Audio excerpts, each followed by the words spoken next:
then maybe, since we know it was Bullard that wrote the letter, but what if it wasn't meant for Ron? What if he just, like, sent it onwards to Ron? What if... Wait... Yeah, because... Crap, where was, let me go check something real quick. I'm trying to put this together a little bit. That's not it. Where was the list of, was it here? Check. Okay, Tear of Eminon, that would be blue. What else do they have? Crown of Bangora, left-hand Hades, Fortune Machine. So, I don't think that'd be anything that... The Tear of Eminon, that would be like a blue gem, I'm pretty sure. And then the rest of those don't sound like jewels at all. So that would be his jewel. So... Then, yeah, maybe the letter wasn't meant for, Delight himself, Ron himself. I almost blanked on his name. Mind if I ask you a few questions, Detective Atme? Well, if it's just a few, I guess it's alright. When you said that this letter was addressed to Ron Delight, I couldn't help but notice one major contradiction. Yeah, his name isn't even on, like, it isn't just saying, like, to Ron Delight either on the letter. Contradiction? I don't know where a walking contradiction like you gets off saying things like that. You're one to talk. At times like these, men are made to express themselves with their fists. Why don't you show us what you've got there, Junior? Indeed, time to man up, Mr. Wright. Show us the contradicting evidence in the content of the blackmail letter. Would it be the... where was it? Here's the blackmail letter. So, we're trying to say that, the red diamond. So would it be the... What do I have? Would it be the list then? Well, no, that's just saying that, Ron's testimony. What else do I have here? Okay, yeah, the blue... Okay, so yeah, the Tear of Eminon is blue, though. That's a picture of it. So that's that. And yeah, that would pretty much be it, I think. Take a good look at this newspaper clipping. It contains a picture of the Tear of Eminon, the stolen jewel. Yeah, this'll prove that the red gem he's talking about isn't the Tear of Eminon. Even that. Who knows? The problem is the jewel's color. Color?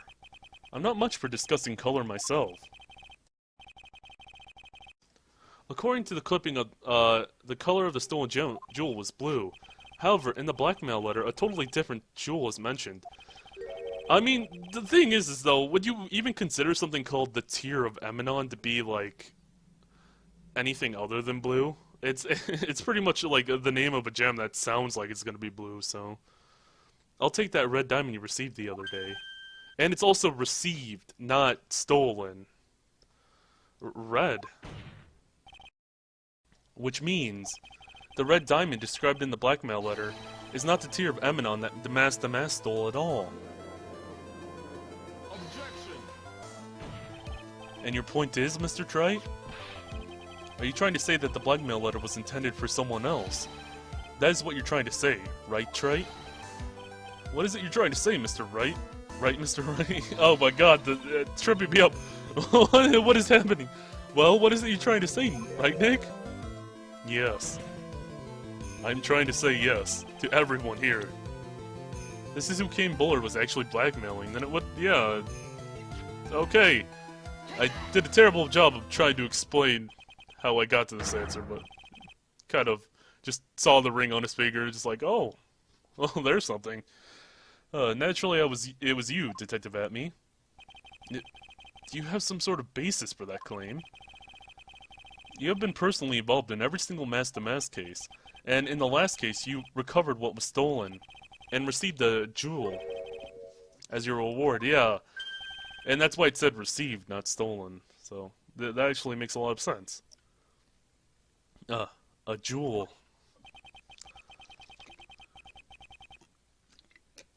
Probably the one wrapped conspicuously around your finger. That red diamond ring. Good. That is the diamond referred to in the letter, which means that Kane Bullard wrote the letter in order to blackmail you.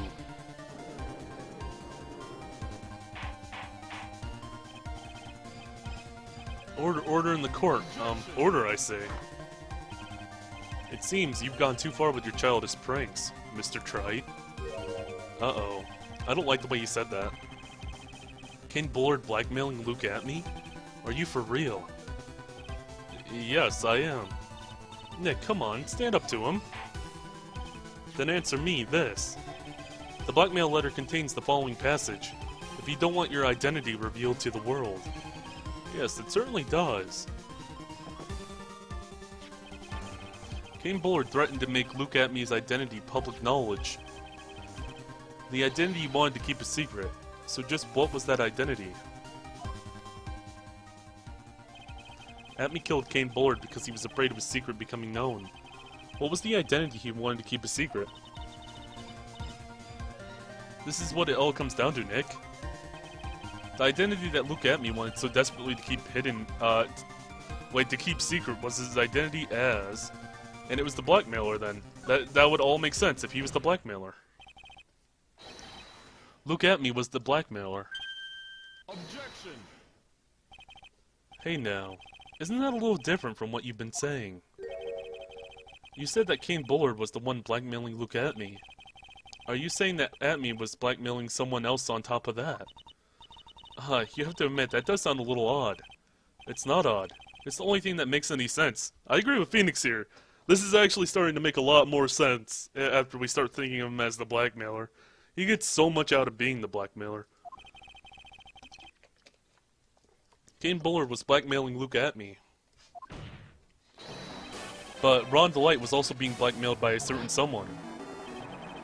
So did you start to receive blackmail letters starting after this incident? Yes, just a few days after the Tear of Emanon heist.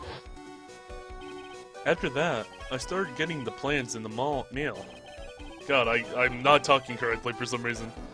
I received plans for some very kind person. Incredibly detailed plans. Detailed plans? In which case, that would mean that Ron DeLite was actually masked to mask. That is the point we are claiming. Someone else came up with the plans and had Mr. DeLite steal his targets for him. And that someone was none other than Luke Atmey. Silence!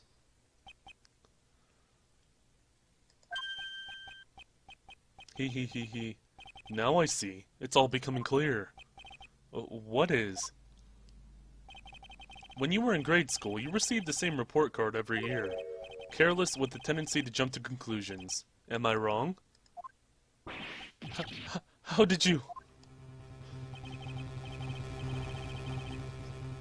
You say that I, Luke Atmey, was blackmailing Ron DeLite. In which case, I would naturally know all about his relation to Mask. Well, yes. Ron DeLite started receiving plans from his second crime onward, correct? Which means, I learned of his identity when he committed that first crime.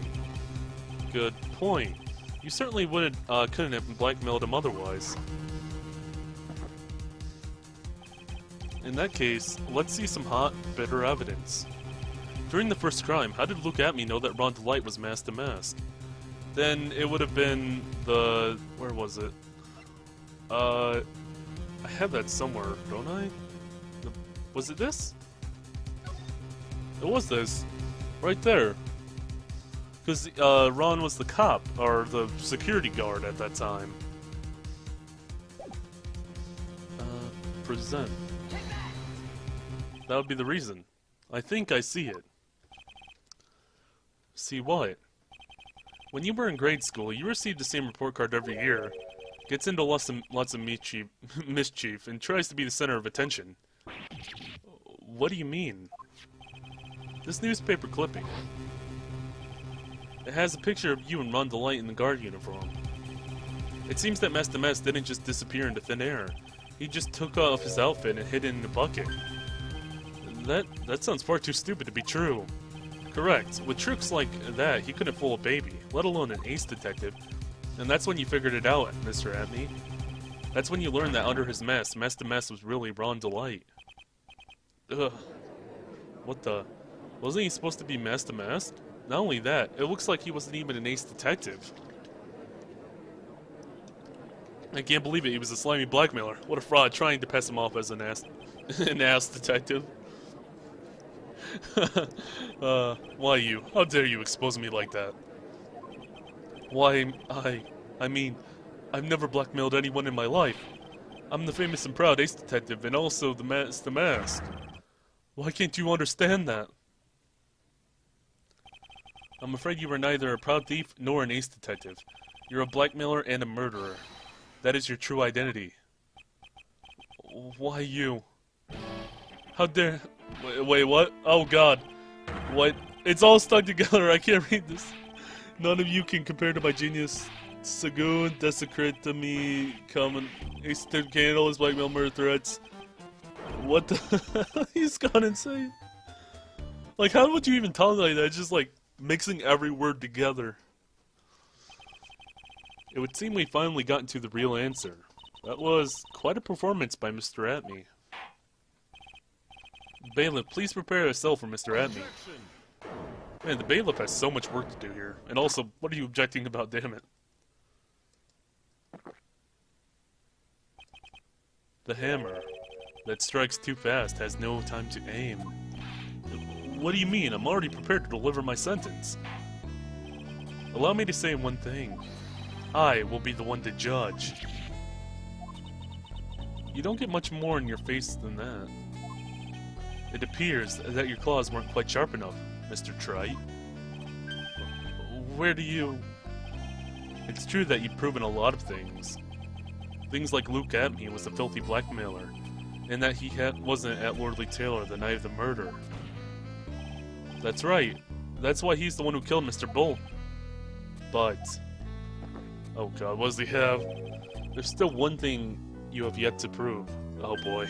I'm not looking forward to this. What's that? Just because he wasn't at the warehouse doesn't mean he was at the murder scene. Therefore, if you can't prove that this pitiful excuse for a man was at KB security, then I don't see how a verdict can be delivered. No way!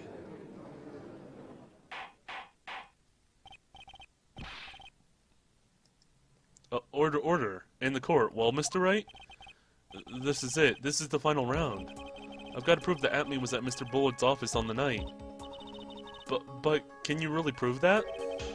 That's long enough. Mr. Trite, I want to hear your answer. That night, Luke Atney was at KB Security, and the defense. Ah, crap.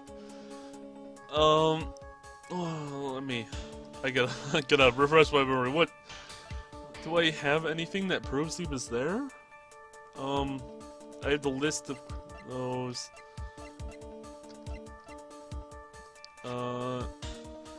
Buzzer went off at 1 AM. That doesn't prove he was there, though. That was his testimony. The buzzer had no fingerprints on it. We could see he was wearing gloves, but that still doesn't... or that he was wearing gloves, because, you know, look at me wears gloves, but that still doesn't change anything.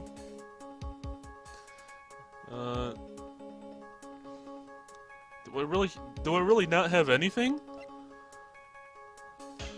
Crap. I don't think I have anything. I can't prove it, man. Shit. I can't prove it. Just as I thought. What do you mean, just as you thought, Judge? You were about to pass down the guilty verdict. But if we hear more of what Detective Atney's testimony, unfortunately, that's as far as you go, Mr. Trite. What do you mean? I won't allow for any more testimony. That's what I mean. What? Have you forgotten? Luke Atney is here after we interrupted his own trial, and you have failed to prove that he committed the murder. I think it's time for this witness to return to his own trial and face his guilty verdict as Master Mask. No. Well now, Sir Lawyer, it seems that love wins out in the end after all. I am Ace Detective as well as Master Mask. My verdict will verify that. Just as Rondo Lights will verify that he's the true murderer. I declare that with the full force of my ace detectiveness... Order in the court. That's enough deliberation over the witness. I can't believe this. At this rate, Ron is... Don't give up now, Nick. We still have tomorrow. We can look for more evidence, and by then it'll be too late. Huh? Why?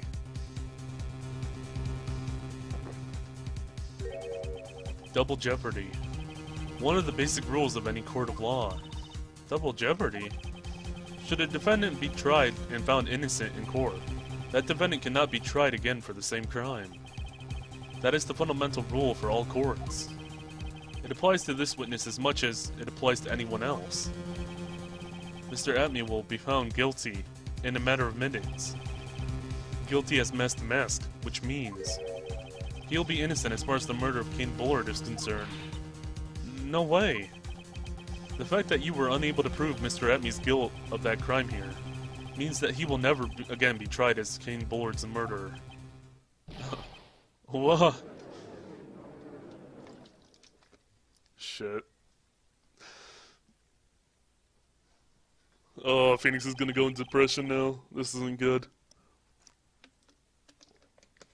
Now, there's nothing I can possibly do to win.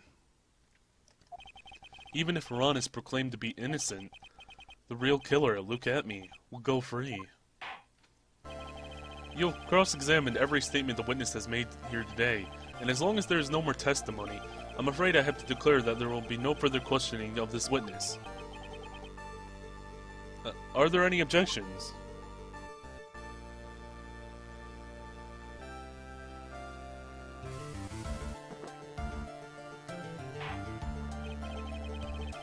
Then I hereby end the cross-examination of Luke Atmey.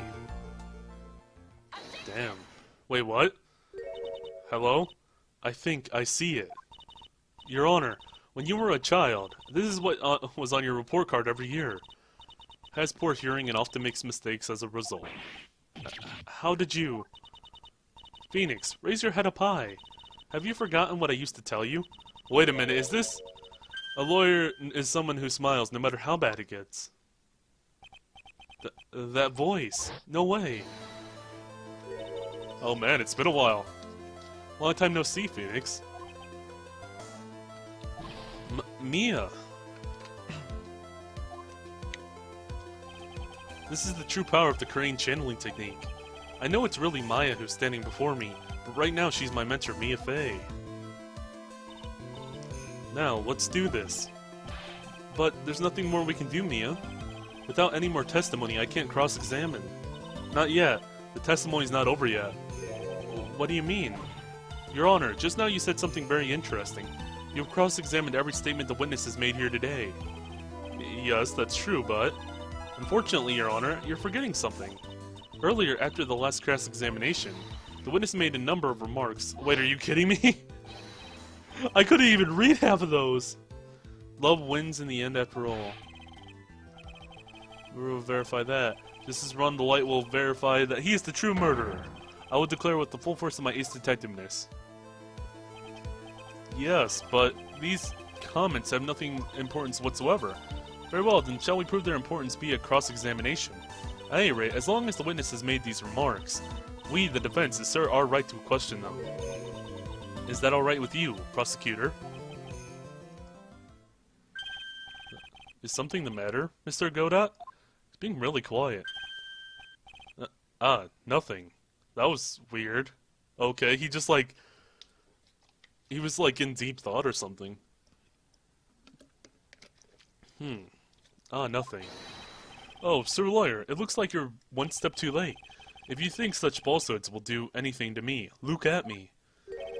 Let's hear it. Huh? It's true that the witness made some remarks. So then, let's hear this last bit of cross-examination. Mr. Godot, what are you... Very well then, look at me. I'll allow the defense to cross-examine your earlier remarks. The defense would like to hear why you declare the defendant to be the true murderer. So please, give us one last bit of testimony.